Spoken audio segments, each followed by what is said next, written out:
হুজুর একটা প্রশ্ন আইছে যে নশার বাড়িতে কি সোনা দিলে আবার কইনা যাবার বাদে যদি সোনা এগুলো এনগিতেই হক এগো কার? সোনা দেওয়া হয় পাত্রর বালিতে কিয়া বালা হতা গিফট দিছইন নতুবা মরবাই খাটিয়া দিছইন। আর এই সোনার মালিক যে সময় পাত্রী বনি যায় তখন স্বামী তো দূরর মাত, হ্যাঁ, নিজের হৌর হরি দূর মাত, স্বামী এখন তো এই মতো সোনা বা টেকা পয়সা বিবির ইজাজত ব্যতীত খরচ করা যাইজ নাই।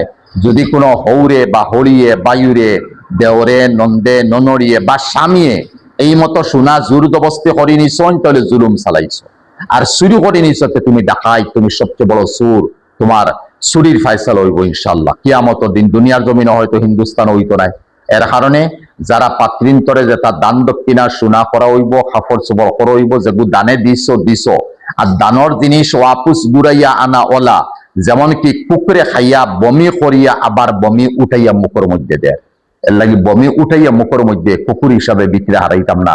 কুকুরটাকে বমি বারোই গেছে, বমি আমি সালি দিছি বমি গুড়াইয়া আনতাম না।